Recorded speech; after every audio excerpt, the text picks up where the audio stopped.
Okay, we're there, I think. So, they say always quote your sources, so I would like to credit one Dudley Coates, who is a Methodist preacher in the Yeovil area, lovely part of the world, and he wrote a very helpful reflection this week on the website Roots on the Web. So I would like to credit him.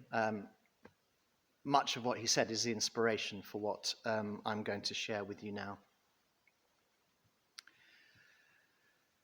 So as the crisis in Ukraine has developed over the last couple of weeks, we have seen countless examples of those who refuse to leave their homes, choosing instead to remain and fight, choosing instead to remain and report, because of course Putin's war isn't just with weapons. Putin's war is with also the grossest of misinformation. And choosing to remain and bring aid to those in need.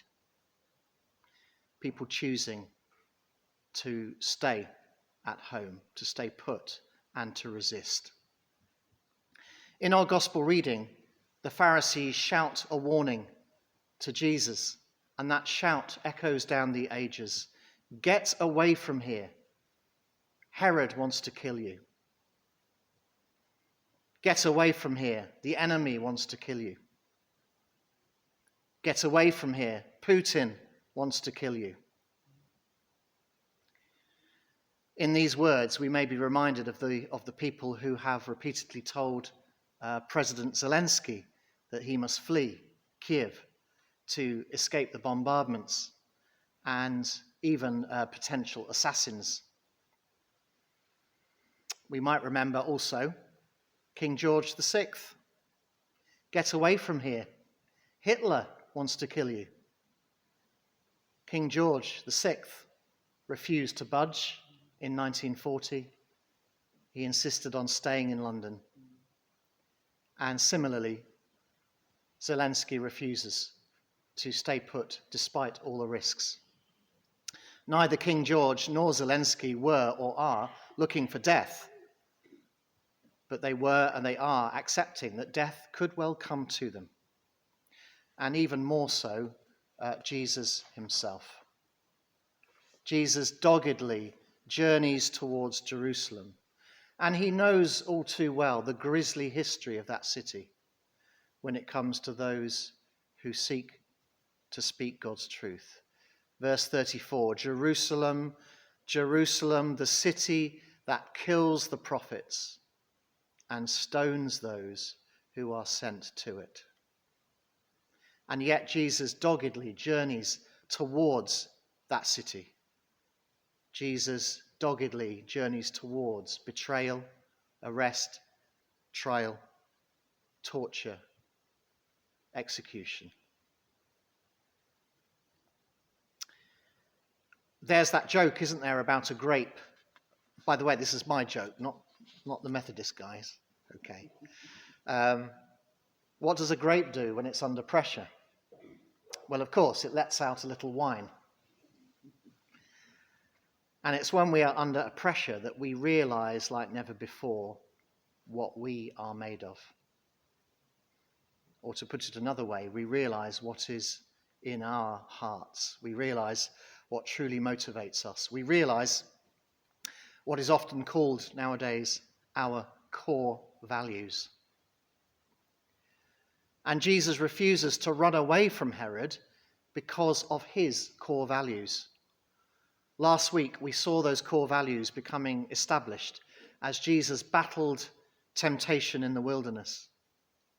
We saw Jesus deciding that his life was not to be about pleasing himself or exercising political power or putting on dramatic displays of divine power, but rather his life was to be about sacrifice and service and quiet, humble trust in his heavenly Father. In today's gospel reading, as Jesus is given the opportunity again of running away from conflict with the powers that be. We see those core values that had been thrashed out in the heat and the sweat and the isolation of the wilderness, once again coming to the fore.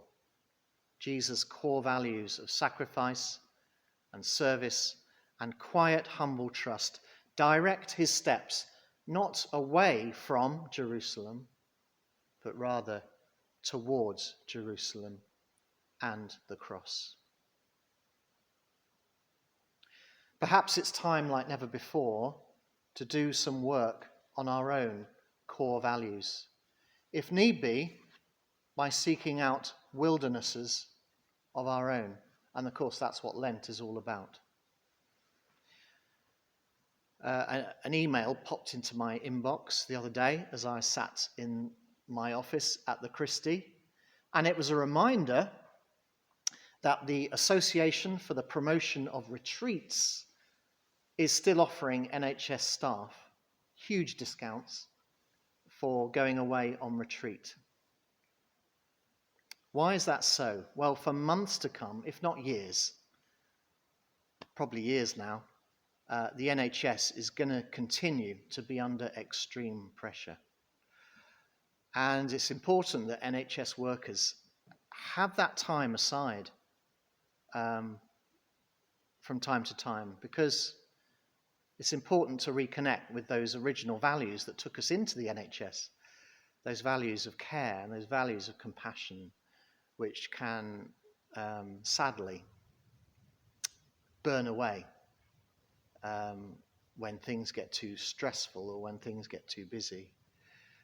So that was just a reminder, yes, we all need those retreats. We all need those places to go away from the normal treadmill in order to connect with what really motivates us, what really drives us. But of course, it's not just the NHS, it's all of us, and I mean all of us, who are going to be under enormous pressure over the coming weeks and months. So, not so long ago, we were facing the prospects of all kinds of belt tightening and sacrifices. First of all, in the face of climate change targets. Then, in the face of economic recovery from COVID-19, and to pay for our NHS and our social care, even more belt tightening, even more taxes, even more sacrifices. And of course, now we are going to have to sacrifice even further as we each pay for the economic war that we can and we must wage against Putin's regime. So the question is, what will I do? What will you do under such pressure? If you're a driver like me, you will have, I'm sure, had an eye to those rising petrol prices and thinking, oh my goodness. And I'm sure before long, people are going to have to sit down and think about, can I run my car anymore? It's sacrifices like that we're going to have to make. But what will I do? What will you do under such intense pressure? Will we just give out a little wine? Will we seek to run away? Will we seek to look after number one? Will we hide our heads in the sand like the proverbial ostrich? Or shall we, like Christ, set our faces like flint towards the places of sacrifice that lie before us, with Christ as our example and our inspiration? In recent days, we have seen in all sorts of ways, haven't we, how different people's core values affect their behaviour. Sadly, every war has its profiteers, and we've seen some seeking to grab what they can. Sadly, And sickeningly, we've seen, for example, people traffickers already beginning to infiltrate the hordes of people fleeing Ukraine. Mothers, of course, and grandmothers, and maybe aunties and other female members of the family. And of course, their number one priority has been to protect their families. And so many of them are fleeing for safer territories. While others, on the hand, mostly men, but not exclusively, are willing to sacrifice their comfort and their personal safety for the well-being and protection of others. You may have caught some footage, I think it was yesterday, yes it was yesterday, of two very fresh-faced 18-year-old students. And they were all kitted out in their new army uniforms. They'd had 2 weeks training. And I looked at them and thought, gosh, they could be our children, or they could be our grandchildren. And they confessed to being scared, and yet they wanted to stay and fight for their homeland.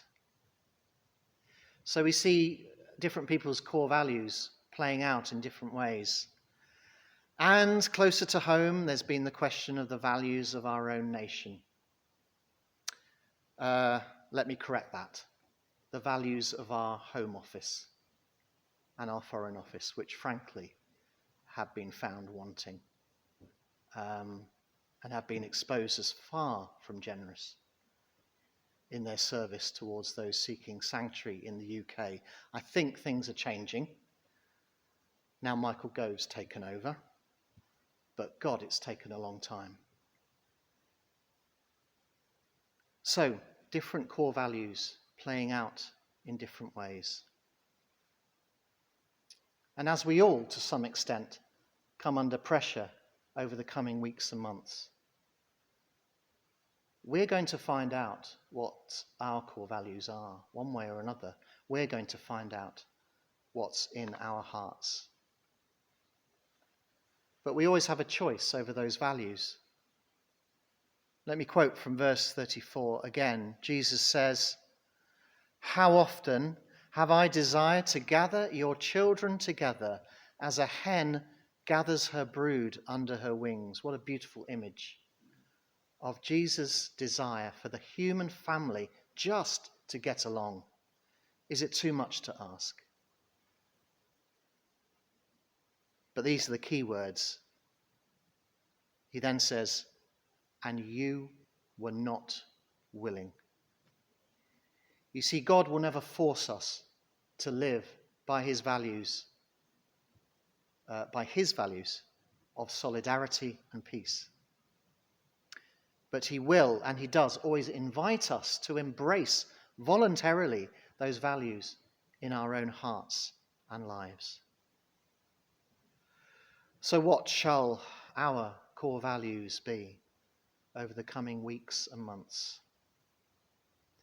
And especially in this season of Lent, what wilderness might we need to make sure those values are etched on our very hearts?